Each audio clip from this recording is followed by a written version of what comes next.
Of sorts, known as the Amityville Horror.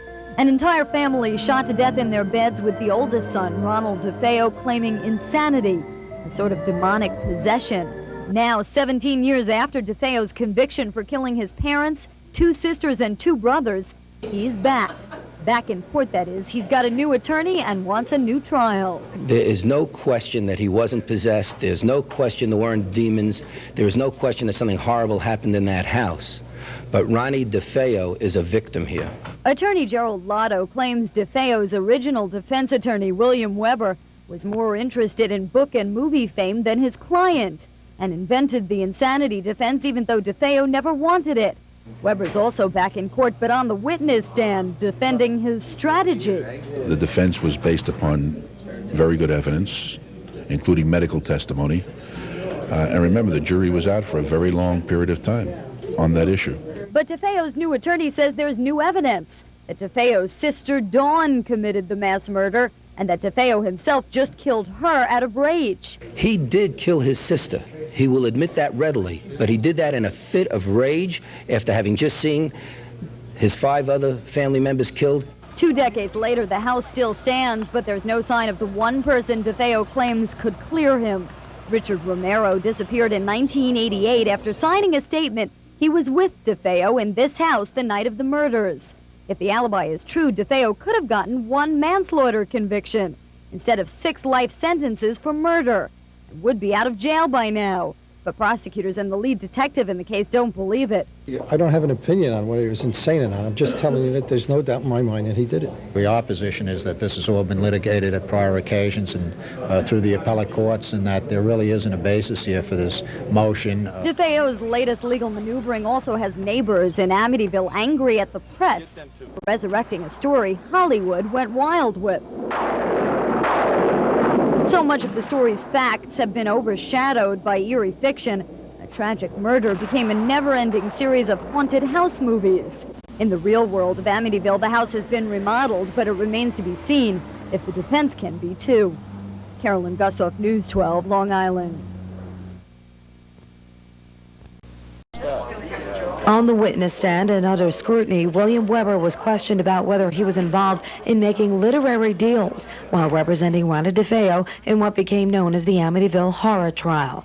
DeFeo's attorney, Gerald Lotto, argued that Weber was interested in pursuing the literary rights to the story before the appeals process was completed, but Weber denies compromising his case. I'd say about 1979 is the first time we had any literary rights to talk about.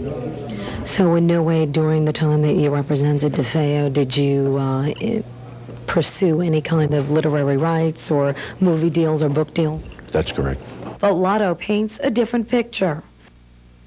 There's no reasonable conclusion that anyone can make except that he was thinking about this book from the first day he took this case.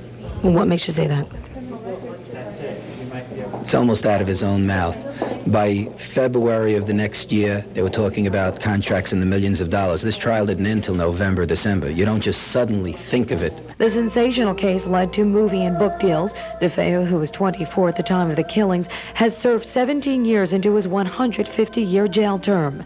During that time, Lotto says DeFeo was aided by attorneys in jail making a case for retrial. He says DeFeo was misrepresented. Key witnesses were excluded because they wouldn't testify that DeFeo was insane and that Weber allegedly told witnesses to lie. Barry Springer, a longtime friend of DeFeo's, didn't testify during the trial, but took the stand during this hearing. You turned down testifying? Yes, I did. Why?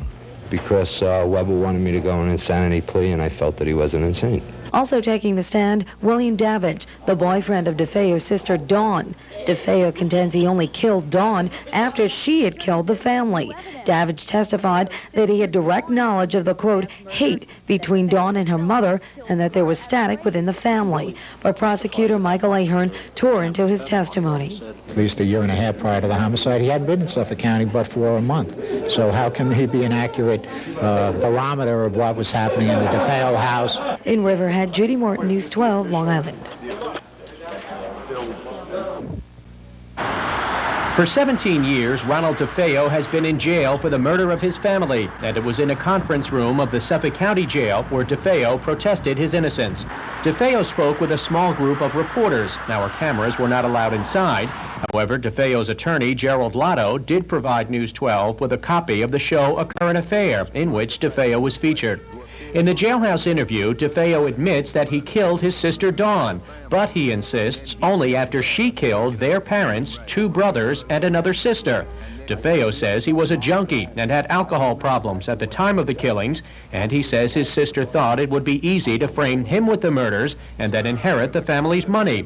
DeFeo said, quote, "My sister had to be a perpetrator. There's no other explanation," adding later, she didn't pull the trigger by herself. DeFeo is trying to get his convictions overturned. He says his attorney at the time, William Weber, was more interested in making money off the case than defending DeFeo.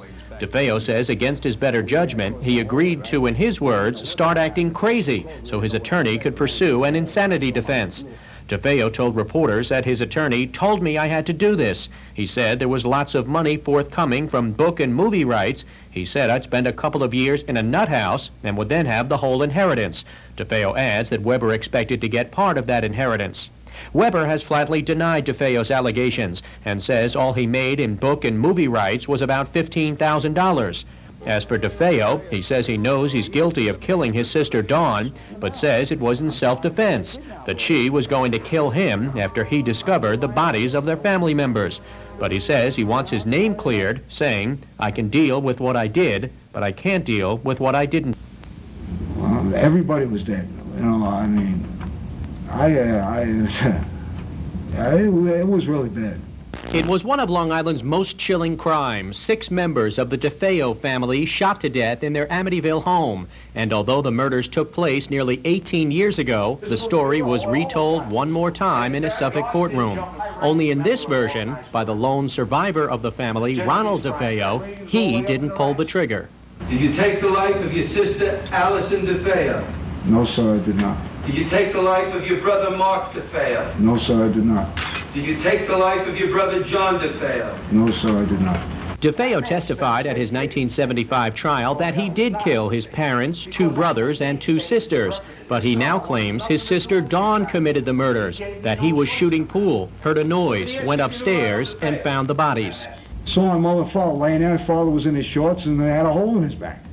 DeFeo claims after he saw the bodies, he killed Dawn in a fit of rage. The basis of DeFeo's appeal is his claim that his attorney forced him to admit to the killings and use the insanity defense so the lawyer could make big money selling the book and movie rights to the story. He promised me that I would wind up in Mid-Hudson. He even made a statement that there was pool tables there. He said I'd be out in a couple of years, that I would wind up getting my family's entire estate. During cross-examination, prosecutor Micah Hearn tried to bring out inconsistencies in the different stories DeFeo has told over the years. It's absurd, but I think the one thing, we still have 6 people who are dead here. We have the individual in court who's responsible for that, and it's a tragedy that he has this. He killed his mother and father, 2 brothers, and 2 sisters. Ronald DeFeo, now 40 years old, has been in jail ever since that horror in Amityville back in 1974. But he now sticks by a new story, that his sister Dawn and an unknown accomplice killed the family. Truth, no one person committed this crime. It's impossible.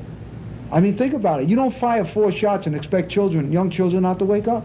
DeFeo says he killed Dawn in a fit of rage after he found the bodies. Further, DeFeo says a friend, Richard Raimondo, was with him that night and can verify his story. Authorities have been unable to find Raimondo, and prosecutors doubt he even exists. I know he's around. But with all this publicity generated now, I believe he's hiding. He's scared. Yeah, he's hiding. He's scared. According to DeFeo, he never told police about Raimondo because he didn't want to get a friend involved. I was just scared, really, basically. I was 23 years old and I was scared to death. DeFeo became frustrated when I repeatedly asked why he wouldn't tell police about a witness who could verify his story. But to save yourself, though, why aren't you going to mention Raimondo right from day one? I didn't care who they blamed from day one. You know, as long as they didn't blame me, I didn't care who they blamed. But you were getting blamed. Yeah, well, in the end I got blamed. You don't understand. You just don't understand. anybody that was involved in this, but just being there, they could have been down the cellar sleeping. They were going to get charged with this. I mean, you people, there's no way out of that. I mean, Ray Charles can see through that one. I mean, there's no way out of that. I mean, really, the man's a liar. As for people who think he's a liar, including prosecutors who say DeFeo has made up this entire story, They're always going to have their opinion what happened, but, you know, like I said, better late than never. I told the truth. I told what I said what I had to say. That's what happened. in Riverhead, Doug Geed, News 12 Long Island. In this spot, the plaque says, and guided by Lawrence Sperry, secretly flew 100 miles out to sea. And there was the Louis Rikers plane, used in a stunt to prove that gas could start a car at 0 degrees by starting the car in midair 1 mile up.